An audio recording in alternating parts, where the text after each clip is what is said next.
The rain was relentless that night, hammering the windshield of my Uber like 1,000 tiny fists.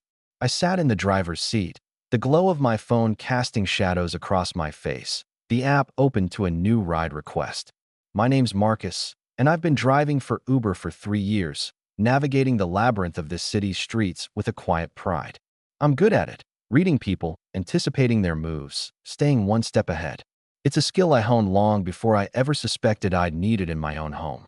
My wife, Vanessa, was a charmer, the kind of woman who could light up a room with a smile and a well-timed laugh. She was beautiful, sharp, and ambitious, a corporate lawyer who thrived on control. But lately, her charm felt like a mask, her laughter a little too practiced. She'd been distant, her excuses piling up like unpaid bills. "I'm heading to Lisa's tonight," she'd said that morning, her voice breezy as she sipped her coffee. "Girls' night. Don't wait up, okay?" I nodded, my gut twisting. Lisa, her best friend since college. It was plausible, but something in her eyes, a flicker of evasion, set my instincts on edge. I'm not a paranoid man. I'm methodical, observant, the kind of guy who notices when a passenger's story doesn't add up. And Vanessa's story? It was starting to feel like a lie. That night, as the rain blurred the city lights, I checked the Uber driver portal on my phone, a habit I'd picked up to track busy zones. But this time, I wasn't looking for fares. I was looking for her. Vanessa always used Uber, said it was safer than driving after wine with the girls. The app's admin access, a perk of being a top-rated driver, let me see ride histories. I shouldn't have looked. I knew it was a violation of trust. But the gnawing in my chest wouldn't let me stop. There it was, her ride request from earlier that evening. Not to Lisa's upscale downtown condo, but to an address on the outskirts, a rundown apartment complex in a part of town she'd never mentioned. My pulse quickened. I scrolled through her ride history. The same address, 3 times in the past 2 weeks. Always late at night. Always the same driver. "Marcus, you're overthinking," I muttered to myself, gripping the steering wheel. But I wasn't. I knew Vanessa's patterns, her late-night meetings, her sudden need for space. I'd ignored the signs too long, but not anymore. I tapped the driver's profile. Carlos Mendez, a newer driver with a 4.8 rating. Nothing unusual, except his name was tied to every one of her trips to that address. I leaned back, the rain drumming a steady rhythm. My phone buzzed with a new ride request, but I ignored it. Instead, I opened my calendar and marked the next time Vanessa mentioned a girls' night. I'd take that ride myself, not as her driver, but as her husband, a man who was no longer blind. "Vanessa," I whispered, staring at the city's blurred horizon. "What are you hiding?" The next few days were a test of patience. I'm not a man who acts on impulse. Never have been. I'm the guy who plans, who watches, who waits for the right moment. Vanessa didn't suspect a thing. She moved through our apartment with her usual grace, tossing me smiles that felt like daggers. "You're working late again, Marcus?" she asked one morning, her tone light, but her eyes darting to her phone. "Yeah," I said, stirring my coffee, keeping my voice steady. "Busy week. Lots of fares." I didn't tell her I'd been digging, cross-referencing her Uber rides with her so-called girls' nights. The pattern was clear. Every Tuesday and Thursday, she headed to that same apartment complex on the outskirts, always with Carlos Mendez as her driver. My gut churned, but I kept my face neutral.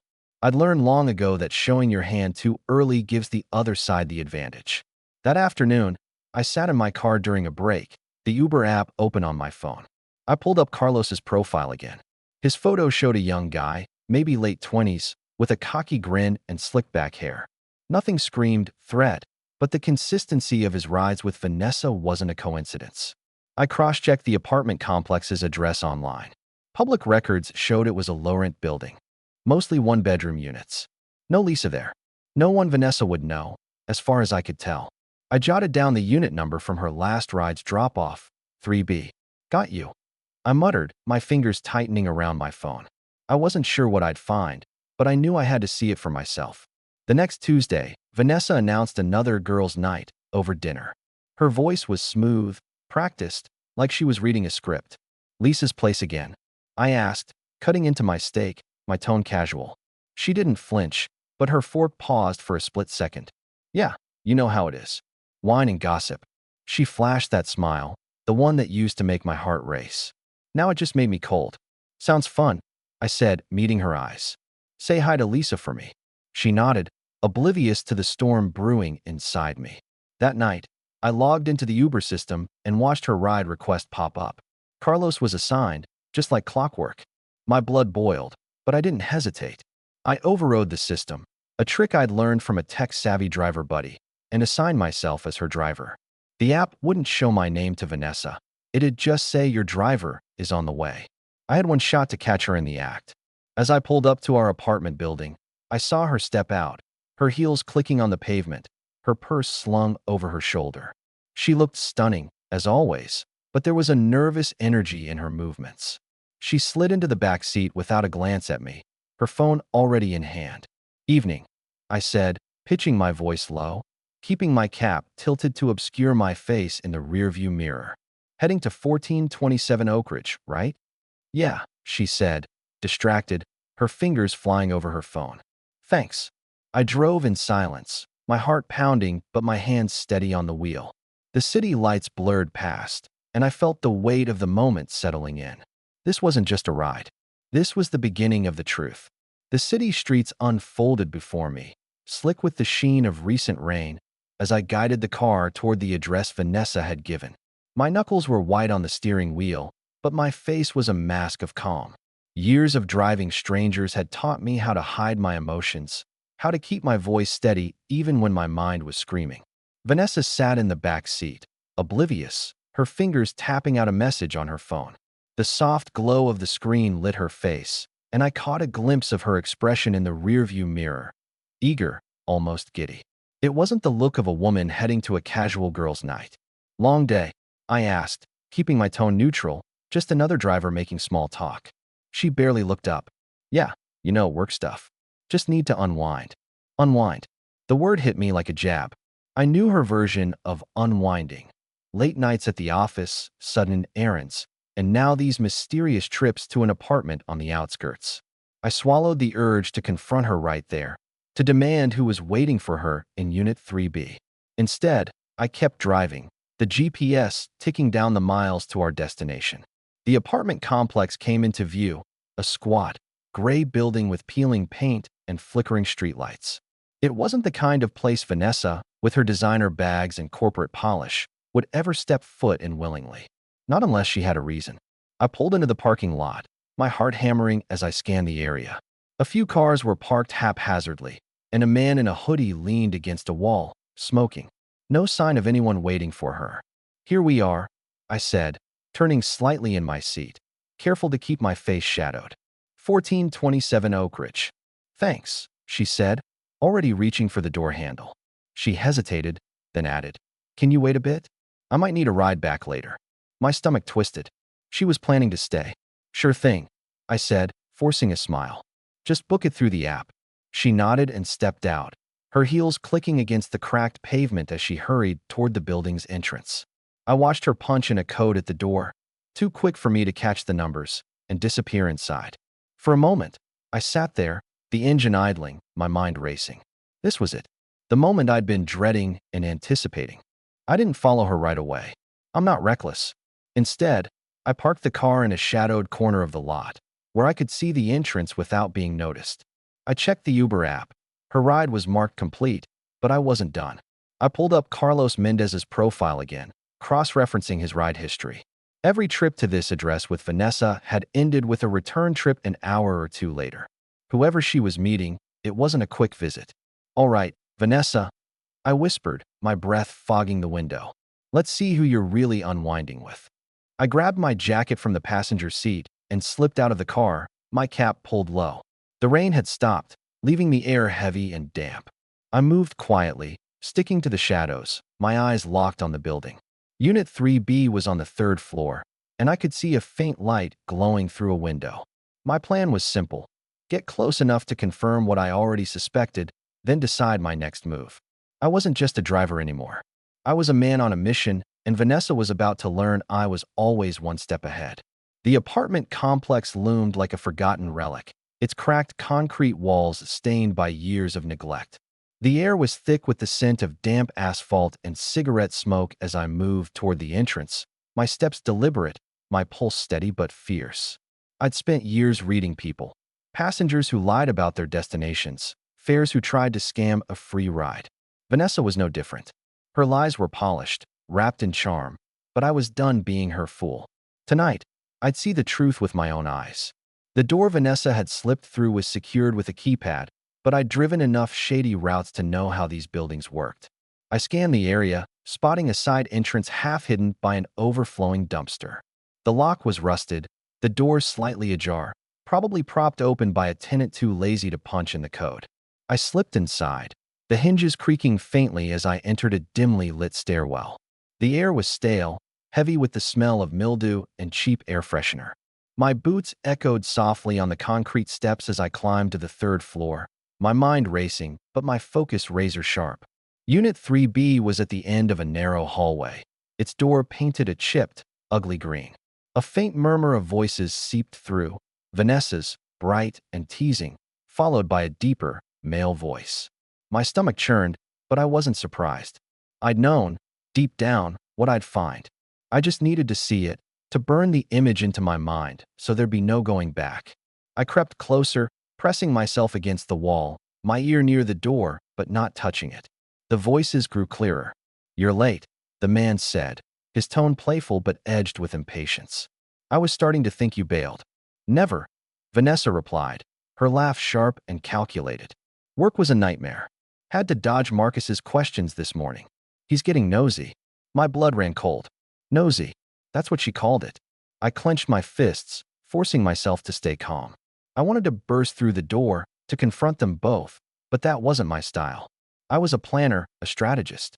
I'd built my life on staying one step ahead, and I wasn't about to let rage ruin that now. "Marcus still clueless?" the man asked, his voice closer now, like he'd moved toward her. "Guy sounds like a chump."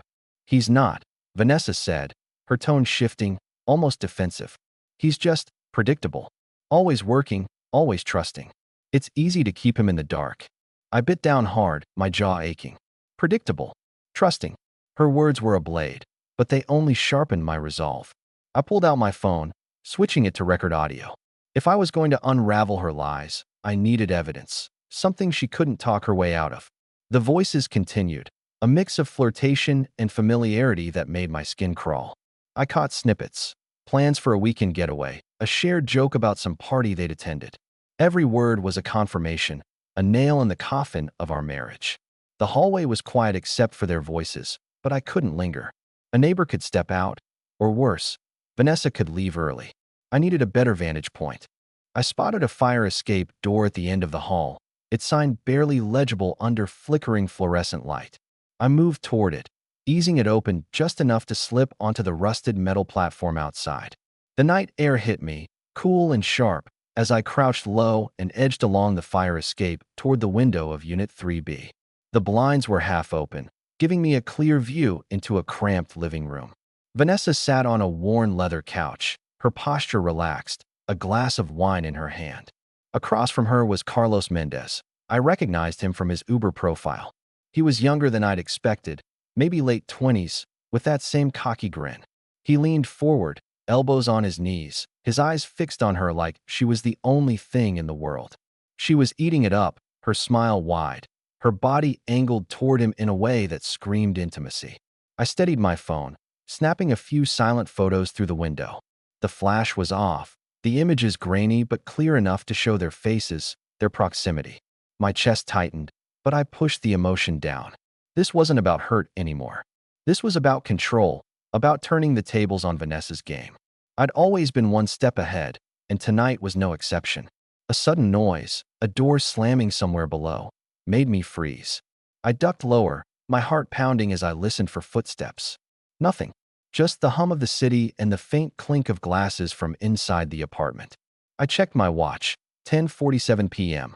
Vanessa's usual return trips were around midnight, which gave me time. I needed more than photos, more than audio. I needed to know how deep this went, how long she'd been playing me. I crept back to the stairwell, my mind spinning with next steps. Confronting her now would be satisfying but short-sighted. Vanessa was a lawyer. She'd twist the narrative, paint me as the paranoid husband. No, I had to be smarter. I had to dismantle her world piece by piece, just as she'd dismantled mine.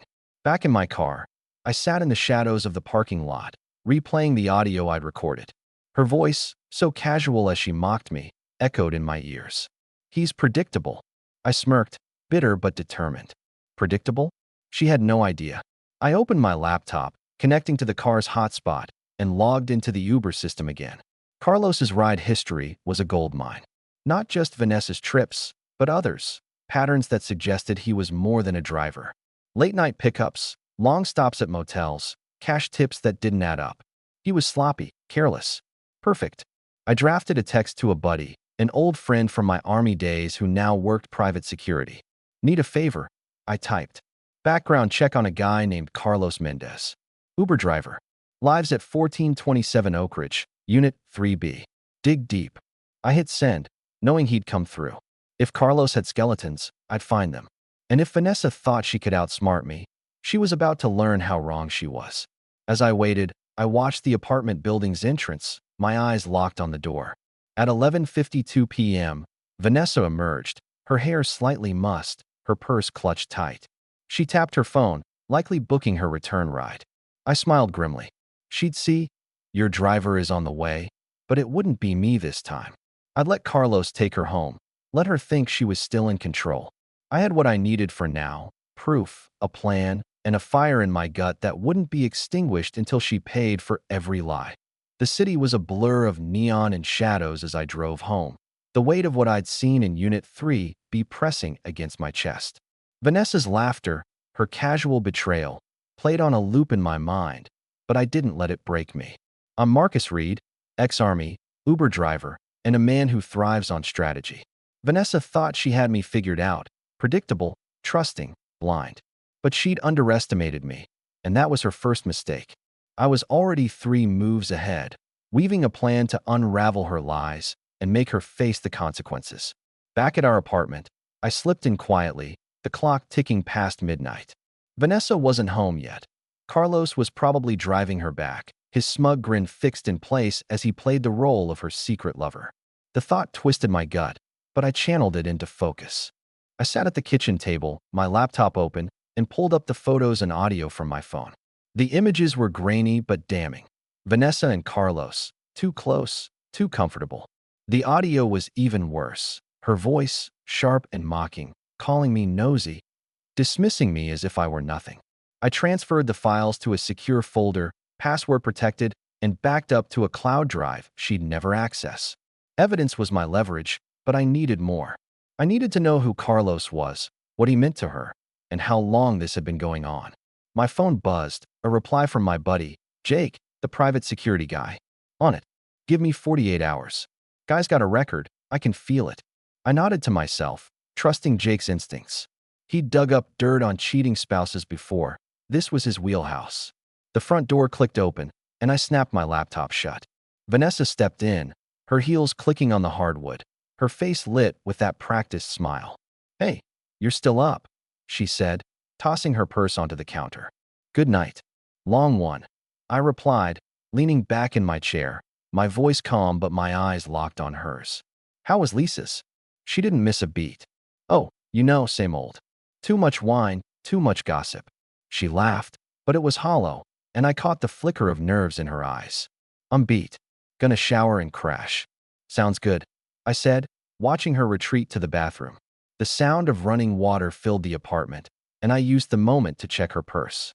I wasn't proud of it, but trust was dead between us. Inside, I found her phone, unlocked, a rookie mistake. I scrolled through her texts, my fingers moving fast. There it was, a thread with C, no last name. Messages from tonight. "See you soon, babe," sent at 9:15 p.m. "Miss you already," sent at 11:50 p.m., just before she left his place. My jaw clenched, but I didn't stop. I screenshot the thread and emailed it to myself from her phone, then deleted the email from her sent folder. She'd never know. The shower stopped, and I slipped her phone back into her purse, my heart pounding, but my hands steady. I was back at the table, sipping coffee, when she emerged, wrapped in a towel, her hair damp. "You okay?" she asked, tilting her head. "You look intense." "Just thinking about work," I lied, meeting her gaze. "Some passengers are harder to read than others." She laughed, oblivious.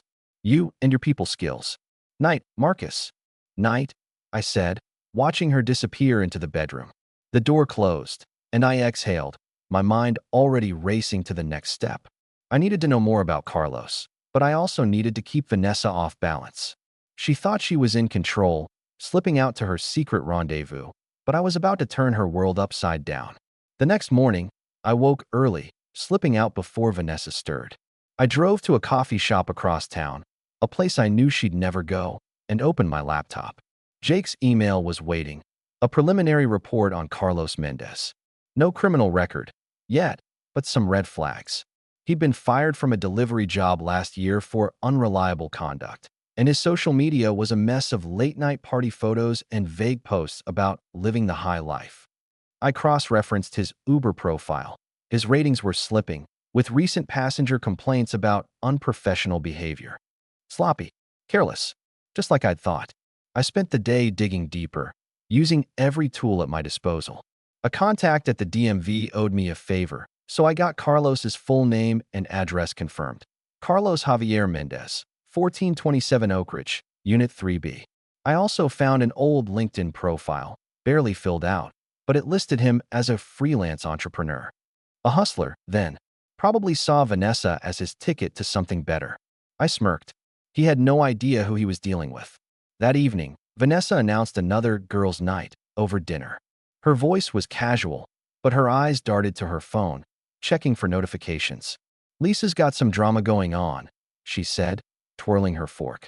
Needs a shoulder to cry on. Sounds rough, I said, cutting into my chicken, my tone light. You're a good friend. She smiled, but it didn't reach her eyes. I try. I nodded, my mind already on the plan. I'd let her go tonight, let her think she was still pulling the wool over my eyes. But I wasn't sitting idle. I'd already set up a GPS tracker app on my phone, synced to a small device I'd slipped into her purse that morning while she was in the shower. It was a risk, but I needed to know her movements without relying on Uber's system. The app pinged her location, on her way to Oak Ridge again, with Carlos as her driver. I stayed home, watching the trackers that move across the city map. At 10:23 p.m., it stopped at 1427 Oak Ridge. I leaned back, my fingers drumming on the table. I could have driven there, could have confronted them, but that wasn't the play. Confrontation was too easy, too quick. Vanessa needed to feel the ground shift beneath her, to realize she'd lost control. And Carlos? He'd learn what happens when you cross a man like me. Jake's final report came through at midnight. Carlos had a history of small-time scams, fake rental listings, unpaid debts to local businesses. Nothing major enough to land him in jail, but enough to paint a picture.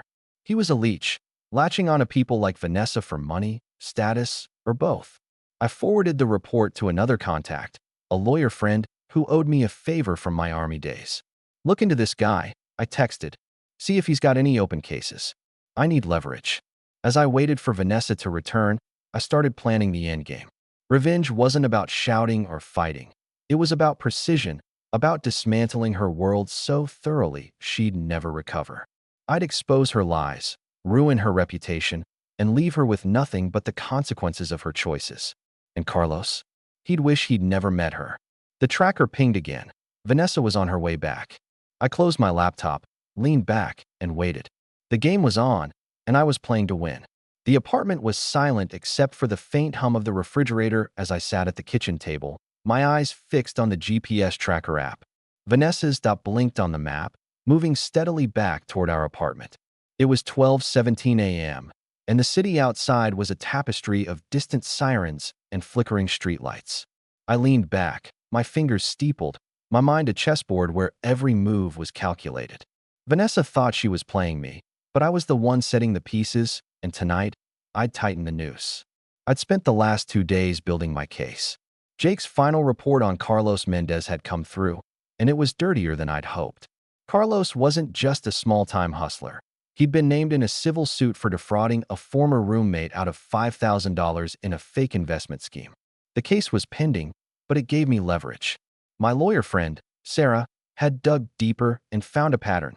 Carlos had a history of cozying up to women with money or connections, draining them dry before moving on.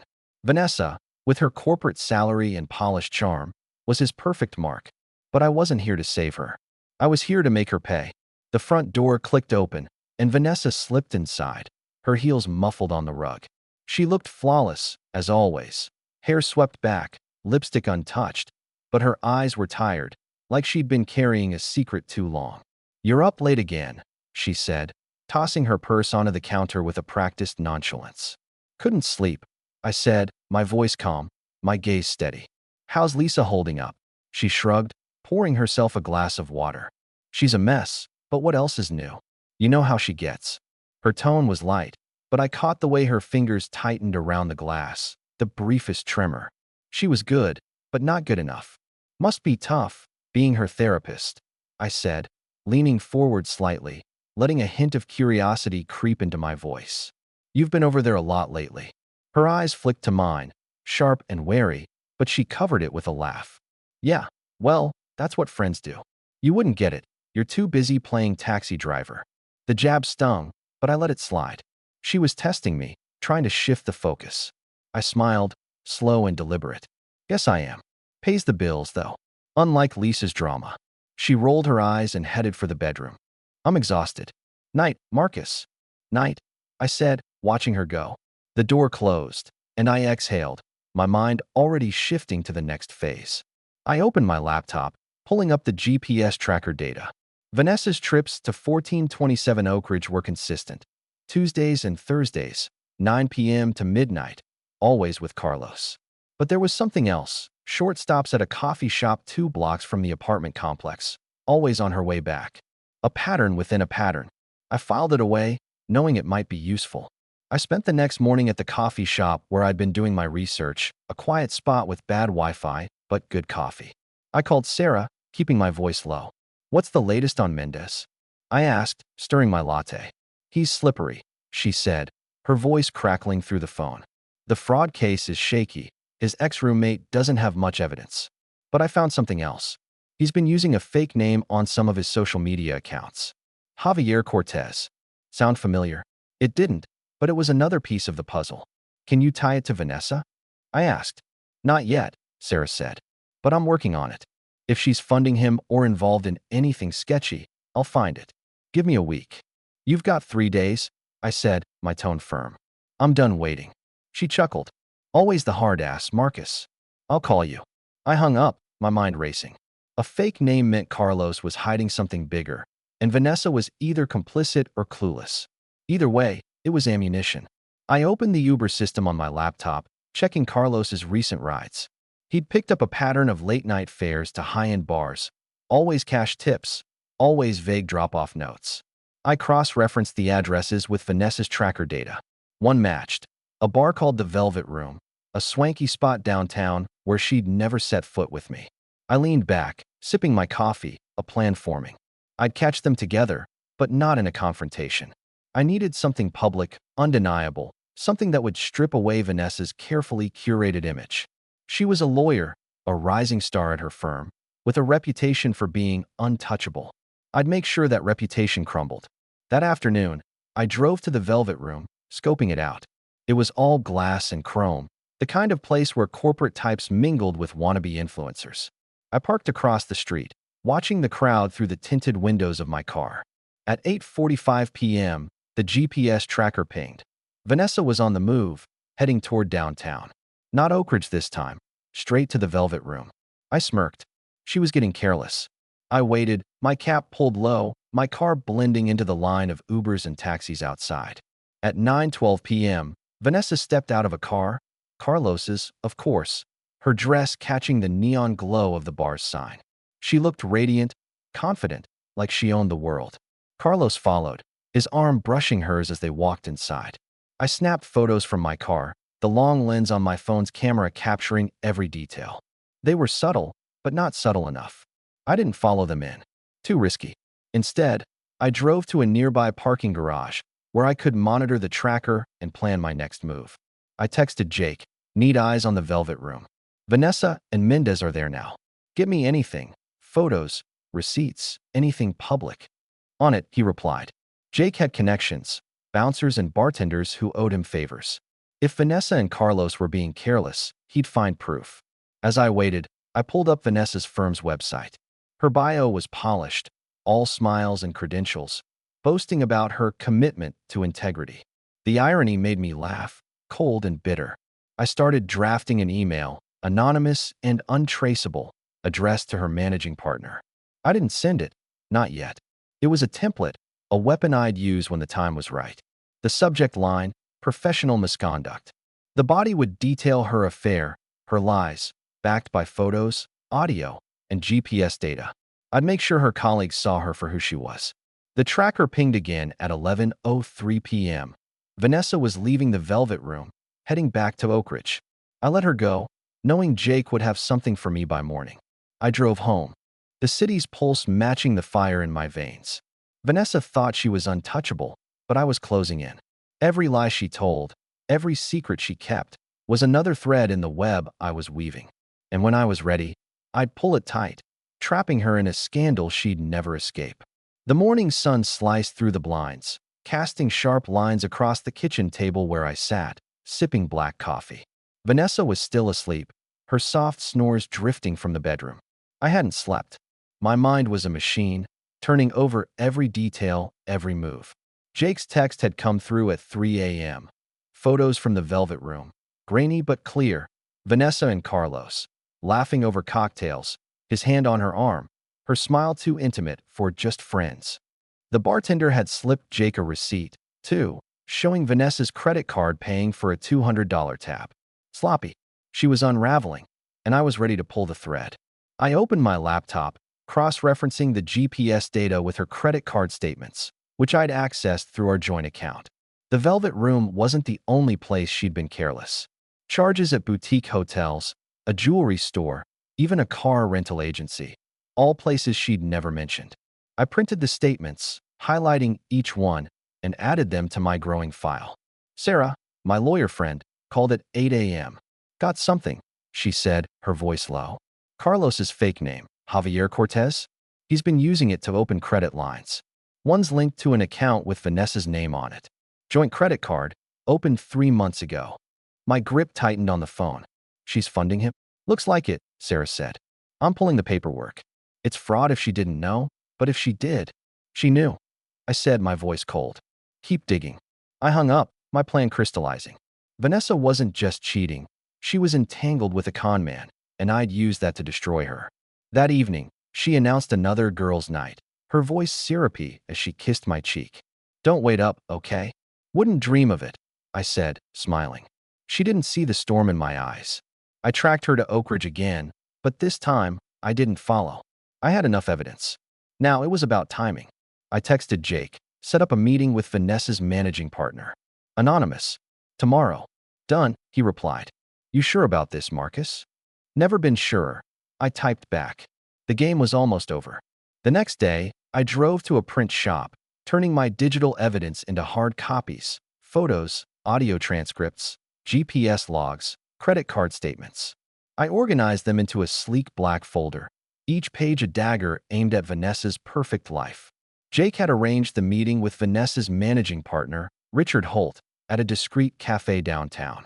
I wore a hoodie and sunglasses, blending into the crowd as I handed the folder to a courier Jake trusted. No return address, I said. Make sure Holt gets it by noon.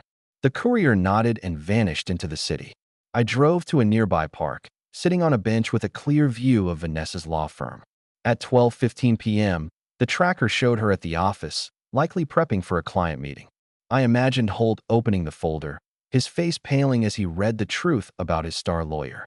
Adultery was one thing. Financial fraud with a known scammer was another.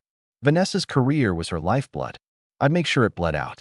That night, Vanessa came home rattled, her usual poise frayed. Rough day, I asked, chopping vegetables for dinner. She sighed, rubbing her temples. Holt called me into his office. Some anonymous complaint about unprofessional conduct. It's nonsense, but he's taking it seriously. Sounds stressful, I said, my tone sympathetic, my heart cold. You'll figure it out. You always do. She nodded, but her eyes were distant, haunted. I'd planted the seed, and it was already growing. I waited 2 days, letting her squirm, before making my next move. I emailed Carlos from a burner account, posing as a concerned friend. Vanessa's firm is on to you, I wrote. Cut contact, or they'll dig deeper. You're not as smart as you think. I attached a screenshot of his fake credit card application, just enough to spook him. By the next morning, the GPS tracker showed Vanessa at home all night. No Oak Ridge, no Velvet Room. Carlos was running scared, and Vanessa was feeling the walls close in. Over the next week, Vanessa's world began to crack. Holt called her into another meeting, this time with the firm's ethics committee. She came home pale, her voice sharp as she snapped at me over trivial things. A spilled glass, a late bill. You're never around when I need you. Marcus, she shouted one night, her eyes wild. I'm right here, I said, calm as ever, chopping onions. Maybe you're the one who's been elsewhere. She froze, her gaze narrowing, but she didn't push. She couldn't. The evidence was piling up, and she knew something was wrong, even if she didn't know it was me. Jake reported that Carlos had stopped taking her Uber requests, and her texts to C went unanswered. I'd driven a wedge between them, but I wasn't done. I contacted a reporter friend, tipping her off about a corporate lawyer involved in financial misconduct. I didn't name Vanessa yet, but I leaked just enough to get the rumor mill churning. Social media picked it up. Whispers about ethics violations at her firm started trending on X, anonymous posts speculating about a rising star with a secret life. Vanessa's colleagues began to distance themselves, their lunch invites drying up. She was unraveling, and I watched it all from the shadows, my plan unfolding like clockwork. The morning of Vanessa's reckoning was gray and cold, the city shrouded in a mist that matched the storm in my heart. I'd spent weeks building this moment, weaving a web so tight she'd never escape. Today, it would snap shut. I sat at the kitchen table, my laptop open, finalizing the last piece of my plan. Vanessa was in the shower, her phone left carelessly on the counter, a habit I'd come to rely on. I checked her messages, a frantic text to Carlos, unanswered. We need to talk. Now. Her desperation was palpable, and it fueled me. I timed everything perfectly. At 9 a.m., my reporter friend published her story. Top lawyer at Prestwick and Holt implicated in financial misconduct. No names yet, but the details, late-night bar tabs, shady credit accounts, connections to a known scammer, pointed straight to Vanessa. The article was already trending on X, shared by colleagues and clients. Her firm's stock took a hit, and Holt was under pressure to act. I'd sent him an updated folder yesterday, this one including the joint credit card statements and photos of Vanessa with Carlos. Anonymous, of course, but devastating. Vanessa emerged from the bathroom, her face pale, her eyes red. Marcus, I need to tell you something, she said, her voice trembling. It was the first time she'd looked vulnerable, and it almost softened me. Almost. What's up? I asked, closing my laptop, my tone neutral. She sat across from me, twisting her hands. There's the misunderstanding at work. Someone's spreading lies about me. I'm being investigated. I tilted my head, feigning concern. Lies? That's awful. What kind of lies? Her eyes darted away. Just stupid stuff. About my expenses, my conduct. It's nothing, but it's stressing me out. I nodded, letting the silence stretch. Sounds like someone's got it out for you. Any idea who? She shook her head, but I saw the fear in her eyes. She knew she was caught, even if she didn't know how. I need your support, okay? This could ruin me. I've always supported you, I said, my voice soft but laced with steel. But you've got to be honest with me, Vanessa. No more secrets. Her lips parted, but no words came. She was trapped, and I was the one holding the key. That afternoon, I drove to the law firm, parking across the street. At 2 p.m., Vanessa was called into an emergency meeting with the ethics committee. I watched her leave the building an hour later, her face ashen, her steps unsteady. Holt had suspended her pending a full investigation. The news was already spreading, her colleagues whispering, her clients pulling their accounts. I wasn't done. That evening, I emailed every major client of her firm from another burner account, attaching the photos and audio transcripts. Is this who you trust with your legal matters? I wrote. The fallout was immediate. 2 clients dropped the firm by morning, citing reputational concerns. Vanessa's name was poisoned now, her career in ashes. But the cruelest blow came last. I tracked down Carlos's new address. He'd moved to a cheap motel after ghosting Vanessa. I sent him a package, care of the motel clerk, a USB drive with every piece of evidence I had on him, plus a note. The police have this too. Run. It was a bluff, The police weren't involved, but Carlos didn't know that. He skipped town that night, leaving Vanessa with no one to lean on, no one to blame but herself. When I got home, Vanessa was on the couch, her face buried in her hands. "It's over," she whispered. "My job, my reputation, it's all gone." I sat beside her, my voice steady. "You did this to yourself, Vanessa. You thought I was blind, but I saw everything." Her head snapped up, eyes wide with realization. You did this." I didn't answer. I didn't need to. I stood, grabbed my keys, and walked out, leaving her with the wreckage of her lies. I'd rented a new place that morning, a small apartment across town. The divorce papers were already drafted, ready to be served. Vanessa would spend years rebuilding, if she ever could. Me? I'd move on, stronger, sharper, always one step ahead.